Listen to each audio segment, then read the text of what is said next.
Hello, I'm once again back, S.B.Classes. I'm back with a new poem, Haunted Houses. And it's not a scary poem, though the name is Haunted Houses. It is not a scary poem at all. It's written by the famous American poet H.W. Longfellow. So, first of all, let's read the box.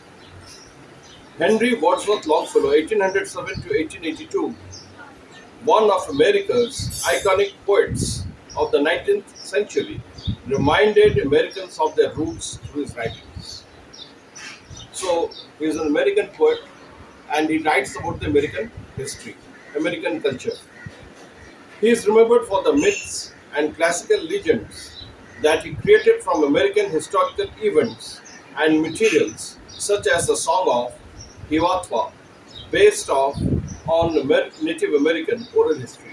So Native Americans means whom we often refer to as the Red Indians, but actually the nowadays we refer them as Native Americans. There are several tribes of Native Americans. Lots of Western films have been made on these Native Americans, like the Apaches, the Comanches, the Sioux. So there are many tribes are there. In fact, in a few years back, there was a lesson in ICSE, the Chief Seattle. So that was also based on Native Americans. Anyways, and Paul Revere's ride celebrating the first battle of Revolutionary War, the American War of Independence. The phantoms in Longfellow's poems, phantoms means the ghosts, the spirits. Haunted houses are neither mischievous poltergeists. They are not the poltergeists.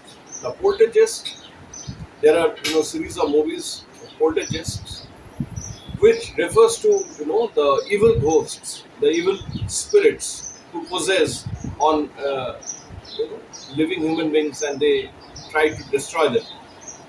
But Longfellow's ghosts are very innocent sort of. They are not offensive sort of. They are not evil kind of ghosts, not angry spirits who seek to harm.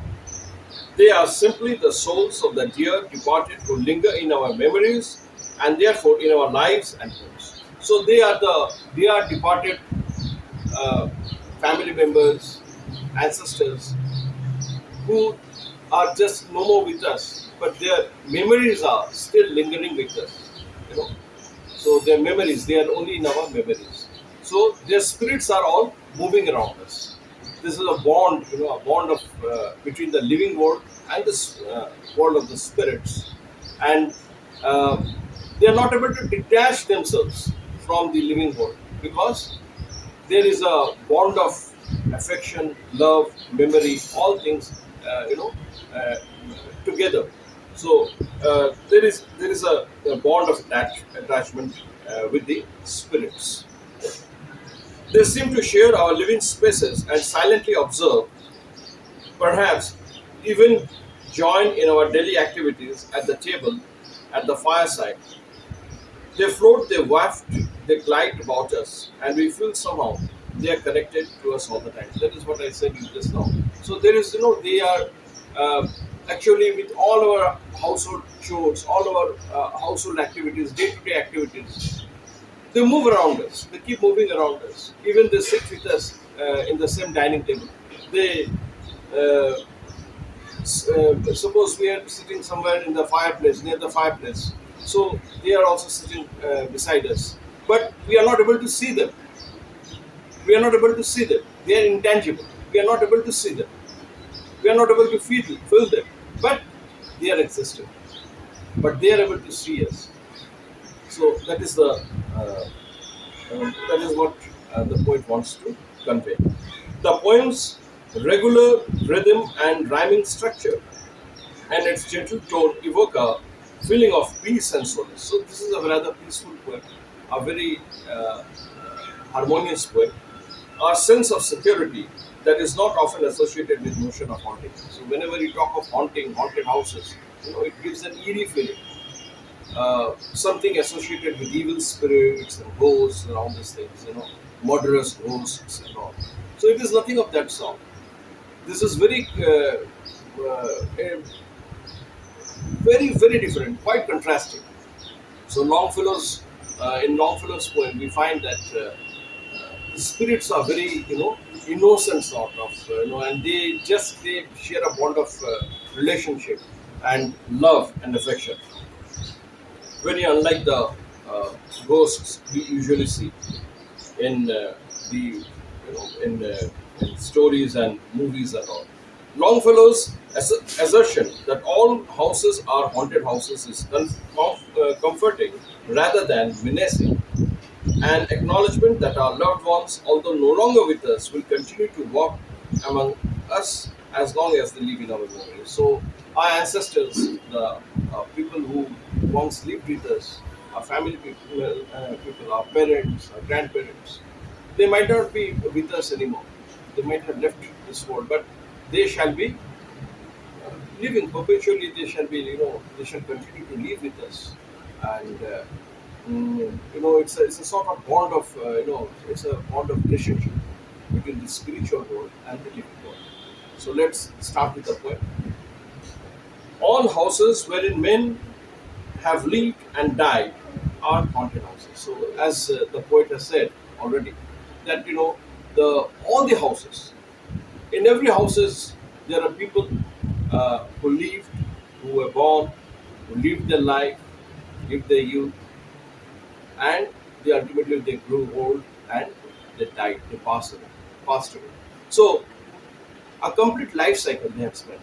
Now they are no more with us in this world, but the spirits are there. So almost all the houses, you talk about any house, any apartment, you won't find that there is a single house which where their death has not occurred. So this is a routine occurrence, and the spirits who pass away, the people who pass away, their spirits are always there in that home, in that house. So logically, it says that all the houses are haunted houses. Through the open doors, the harmless phantoms on their errands glide, with feet that make no sound upon the floors. So, through the open doors, just through the open doors, the ghosts, the spirits, they enter. And they these are harmless phantoms, very important. Harmless phantoms. The phantoms are not voltagists, as we had seen it some time back. We had discussed about voltagists. They are not evil spirits. They are harmless, totally harmless. They just want to be around us. They want to hang around us. Nothing more than that. And they are peaceful. And they are on their own job, their own task or their own job. Errands means their own job. And they glide, they just move smoothly, glide above, with feet that makes no sound upon a sound upon the floors. So when a human being, you or me, whenever we walk, so there is a footsteps. Our footsteps are being heard by the people. People can hear our footsteps. Yeah, somebody is coming. But in case of ghosts, in case of spirits, there is no footsteps. No footsteps are being heard by the people. I meet them on the doorway and on the stair. Along the passages they come and go. So where do we meet them? We meet them on the doorway. While just suppose you are passing through the door, we meet them. You meet them means you are not able to see them, but they are able to see you. So be sure that somebody is standing there. You are not able to see. That is what Longfellow wants to say. That the spirits are able to see you. You are not able to see the spirit. And where do you meet them? You encounter them in near the door or by the stairways, on the stairways, along the passages, where it leads from one room to the other. They come and go and they just glide about without making any noise. Impalpable impressions on the ear. Impalpable impressions means something that can't be felt. Impalpable means something you cannot, it's intangible, something you cannot feel. But and those impressions are then there. A sense of something moving to and fro, something like a sixth sense. you feel as if something is there. You hear no sound, no footsteps, nothing, but you feel something as if something is around you, and that is the spirit. That is the spirit, maybe of some past family member or some of your ancestors who are moving around in that particular house. There are more guests at the table than the hosts invited. The illuminated hall is thronged with quiet, inoffensive ghosts, as silent as the pictures on the wall. So, this is a very important stanza where it says, there are more guests on the, whenever you call the number of guests. So, as many guests you call, that many guests would come and they would be sitting on the table, dining table. But here in this case, on the table, you find at the table, sorry, at the table you will find there are more number of guests, and they are uninvited. And who are these uninvited guests? They are the spirits, they are the ghosts, whom nobody can see.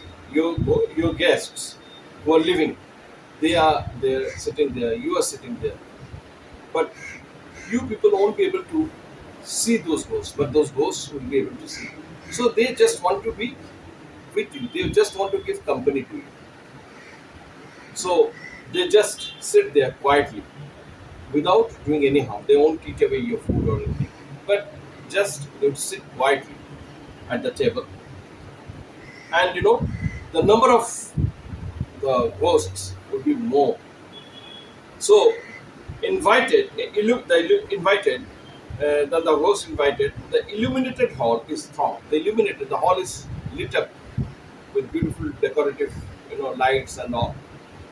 And the guests have come in. Maybe there's a party or there's some celebrations or some ceremony or something or the other, some festival. So you have called the guests. They are there sitting there, and it's illuminated. It's strong with quite inoffensive, and it is strong. There are quite large number. Strong means crowded, so filled with large number of ghosts, and they are all sitting at the table, but they are not interfering with your activity. They are just sitting quietly. So that is not harmless, totally innocent, entirely innocent ghosts. Is strong with quiet, inoffensive. Inoffensive means they are not aggressive. They are extremely innocent. They are extremely harmless ghosts. They are sitting there, as silent as the pictures on the wall. Suppose you have a picture of some person, or if you have a picture of a beautiful scenery, so they express something, but they are not able to say. They are dumb. So these ghosts are also dumb. They don't express anything. They are just like the pictures on the wall, static. There is no, uh, no action, nothing. They are not. They are totally actionless. They are just silently sitting at the table and just enjoying the company of others. And why this? Because they love you. They have an affection towards you. Maybe your late grandfather or somebody else, some ancestors, great grandfather. So just a bond of love and affection, and they just want to give you company. That's all. Now we come to a very mysterious stanza. The stranger at my side, at my fireside, cannot see the forms I see, nor hear the sounds I hear. In European countries and American continent, the climate is extremely cold, and winter day, especially in the Christmas time and all, there's heavy snowfall, and they sit on the nearby the fireside to keep them warm. So somebody is sitting near the fireside, and there is a stranger. Now here, stranger means the person who is unknown. Maybe an unknown person is sitting there, a living person. Now there are two sort of possibilities that the person is living, so and he is not known to the host, so he is a stranger, or at the same time it can be taken in this way that the ghost, he belongs to a particular world. It's an unliving world. It's a world of the spirit, and the living world, the stranger is a living human being, so he belongs to. So there are two different worlds, and so to the ghost, he's a stranger. So The stranger is sitting at the fireside, but he cannot see him. The narrator is telling that I am sitting just near the uh, stranger, but the stranger is not able to see me. So there is a probability here, there is a catch, and the probability is the poet himself want to say that he is a ghost. He is also a ghost, he is one of them. So this narration is in terms of a ghost speaking, a spirit is speaking. It's telling that we are harmless, we just want the company, and we are able to see you, but you are not able to see us. As the stranger is not able to see the ghost, the narrator, by the fireside, but the stranger is able to, the ghost is able to see him, and also other ghosts. So that is why he said, the forms the stranger at my fireside cannot see the forms. The forms means the ghosts, the spirits I see. So I am a ghost and I am able to see the other ghosts. I am a phantom and I am able to see the other phantoms. I see, nor hear the sounds I hear. Nor, the movements and all. So there are some sounds, supernatural sounds, and they are not, the frequency of those sounds are not uh, easily detected by the living world, but that can be heard by the supernatural beings, like the spirits, the paranormal activities. He but perceives what is, while unto me all that has been is visible and clear. He but perceives what is, while unto me all that has been is visible and clear. I am able to, he is not able to see anything, he is not able to hear anything, but I am able to see, I am able to perceive, I am able to see what everything clearly, and everything is visible to me. So the living world is not able to see the past, but the past world is able to see the present. This is what the poet wants to say. So here the poet has given a hint that he is also a ghost, a spirit. We have no title deeds to house or lands, owners and occupants of earlier dates. So title deeds means the documents related to property ownership, ownership documents. So this we means, here you see there is another hint that we means the uh, ghosts. He belongs to the community of ghosts. So his community, his fraternity of the spirits, he's speaking for them that we don't have any title deeds, we don't have any documents to pertaining to the property and houses and all. We have no title deeds to house or lands, owners and occupants of earlier dates. We are the owners and occupants of earlier dates, of past, time immemorial. Time immemorial. We do not know what at what time or what year that person has passed away, maybe 100 years back. So his ghost is still wandering in that particular house. He is no more the owner of that house, but once upon a time he was the owner. From graves forgotten, stretch their dusty hands, and hold in mortmen still their old estates. So from graves forgot, stretch their dusty hands. In Bible it has been written that human beings that turn into dust, ashes to ashes, dust to dust.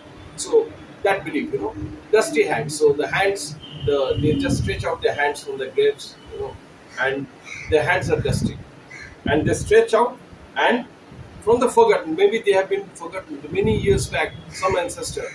So we do not know. Maybe the descendants may not know him also properly. So from graves forgotten stretch their dusty hands and hold in mortmain. So hold in mortmain is actually a legal word which means permanent ownership. They hold a permanent ownership, a sort of perpetual ownership they have. Still their old estates. Estates here means the property, the house. So they have a sort of permanent ownership. They declare that we have a permanent ownership of this. We may have passed away. We are no more there in the living world, but still we were the masters of this particular house. We are the owner of this particular house. So that bond of uh, belongingness, uh, that that has not gone from the uh, hearts of these spirits. The spirits, they are connected to us in that way. The spirit world around this world of sense floats like an atmosphere and everywhere. So the spirit world is a different world, and the living world is the world of sense. So we have pancha indriya, as we say in India. Pancha indriya means five senses. So we have senses. So we are living people. So living human beings, they have living animals. They have their own senses. But person, once that person is dead, he or she doesn't have any sense. So that is spiritual world, the spirit world, not spiritual, the spirit world. They have their they do not have the senses, but they move around. They envelop around the living world, the world of the senses, floats like an ant. They just float over it very lightly, just like an atmosphere. So they just, you know, surround the world of the spirits. They surround us. They surround the living world, just like an atmosphere. And everywhere, wafts through these earthly mists and vapor dens, a vital breath of more ethereal air. This means that this uh, this spirit world, they're very light and they just float. Ethereal means light, and it is so light that it is not it doesn't belong to this earth. So it is ethereal air. So that floats on the vapor dense. Vapor dense mist means the water vapor, the moisture. They just float of the living world. Just surround, just like the atmosphere, and they just move, waft. That means move very smoothly, glide very smoothly over uh, the spirit world moves over very smoothly over the world of the living. So that is what it means. Wafts through this earthly mist and vapor dens of vital breath. Vital breath is a very important air or very important uh, atmosphere, you can say, of more ethereal air. The air is unearthly. It is not doesn't belong to this because it's very extremely light. And what this ethereal air contains? The spirits, the ghosts, and they are just surrounding the entire, enveloping the entire world of the living. Our little lives are kept in equipoise by opposite attractions and desires. That means we living human beings. Our life is very much balanced. In one hand, we have it's equipoise means it's a equilibrium, a state of equilibrium. By opposite attractions, there are different sorts of attractions we have, desires and other things. The duties in life, so many other things. So there are polar parts. There are things are there, and they are actually bringing a sort of stability or a sort of balance in our lives, and that is what it has been stated here. The struggle for of the instinct that enjoys, and the more noble that aspires. That means uh, the struggle of instinct. That means there is an instinct to enjoy. There is a urge to enjoy. Uh, we struggle at the same time. We have uh, we want luxuries in life. We want enjoy what we want to enjoy. So that sort of thing, and the more noble instinct that aspires, and there are more noble instincts. We have our ambitions to do well in life, to establish ourselves in a better way, to lead a very famous, to be rich and famous. All these things. So, but for that we have to work hard. So there is a duty. So there are contrasting things. So this actually makes our life very equipoised, extremely balanced in our human beings, our living human beings, which is not there with it. They once a person dies, he has or she has no aspirations. So that is what. These perturbations means disturbances, mental anxieties, disturbances, and all those things. this perpetual jar of earthly wants and aspirations high. That means we have anxieties, we have mental disturbances, and the perpetual means continuous jar, as if this uh, desire is being filled up in a jar. It's a big jar container, and it is overflowing of earthly wants and aspirations high, and it is filled with earthly wants and aspirations to build a big bungalow, and to have many cars, uh, to visit foreign countries, all these things, lots of money, lots of bank balance, all these things, uh, this materialistic desires come from the influence of an unseen star. And as if all this, desires, they're being controlled, their control center is some unseen star, which has not been discovered, an undiscovered planet in our sky. Somewhere in the sky, this mysterious, uh, sort of aspirations, desire among the human beings, living human beings, to for the comforts and luxuries of life, as if they have been, coming from a particular source, from somewhere from the sky, and that is from an unknown planet, an undiscovered planet. And as the moon from the s- from and as the moon from some dark gate of cloud throws over the sea a floating bridge of light. So as the moon, when it shines and it comes through, the moonlight, it pierces through the dark gate of clouds. That means through the dark clouds, it comes, the shining, silvery, shining moonlight. It comes piercing through the uh, dark clouds. This is a wonderful imagery created by Longfellow. Throws over the sea. So when it throws over the night, in the night, at the night time, the sea, it's all dark. The moon is shining, and the reflection of the moonlight is falling on the sea. And then in the sea, there are it's turbulent waves are there. They are all moving about. They are not steady. Throws over the sea a floating bridge of light, as if when the moonlight falls on the sea, the it floats, forms a sort of bridge.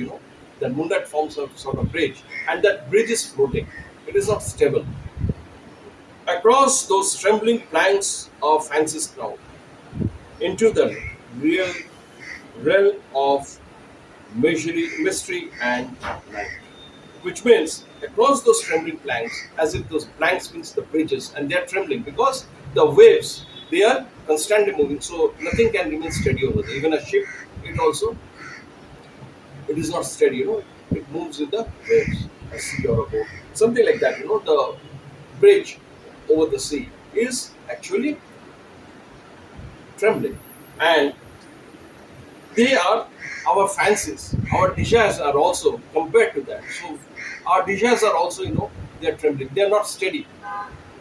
Human desires, our fancies crowd into realm of mystery and light, into the realm, that means into the area, into the region, into that mysterious world. And there, this is a contrasting thing, that uh, the moon is thousands of kilometers away from Earth.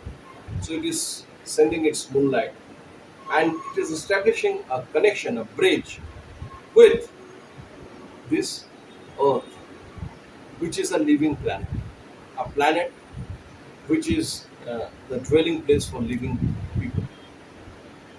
So this is a mysterious connection it establishes. So from the world of spirits, there descends a bridge of light connecting it with this. Is that what I was telling? That as if the moon is a world of spirits. It's a celestial body. So that spirit world is very different from the living world. They're two different worlds. They're apart. And so from the world of spirits, there descends a bridge of light. The moonlight is nothing but a bridge of light. It's a connection. This moonlight which is coming, and they're reflecting on the sea, sea waves. It is establishing a connection, connecting it with this. over whose unsteady floor. This floor is unsteady because, as I told you, it's trembling. The sea keeps on, moving about. The sea waves that sways and bends. It sways and bends. Moves from one side to the other. Wonder our thoughts above the dark nights. So it is wandering. Our thoughts are just wandering.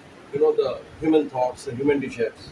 They're on this dark, this mysterious realm of spirit world. So, uh, in one way, it is this bridge is creating a sort of connection between the tangible living world and the intangible world of the spirits. And our thoughts are also wavering; they are not constant. Meditations.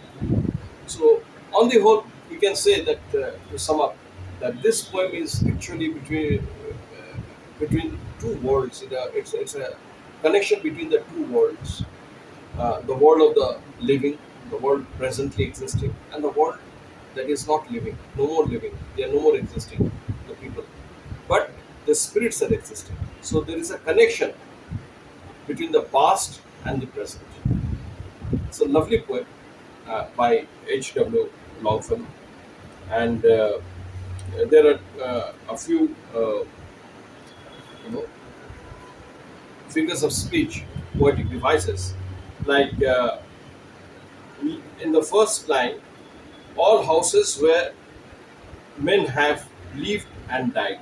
So this is antithesis. Lived and died. This is antithesis because they have different meanings in the same line, living and dead. Then haunted houses itself, H, both are starting with H. So that is an alliteration. Then we have along the passages, they come and go. That is also an antithesis. Uh, this poem is also full of enjambment. Enjambment means, when it goes from one line to the other line, there is no punctuation mark. So that we find all across the poem. So this poem is like he but perceives uh, what is, while unto me all that has been is visible and clear. Okay, like owners and occupants of earlier dates from graves forgotten stretch their dusty hands. So these are enjambment. So the bridge of light throws over the sea a floating bridge of light. That is a metaphor. So uh, the moonlight has been compared uh, as a bridge of light.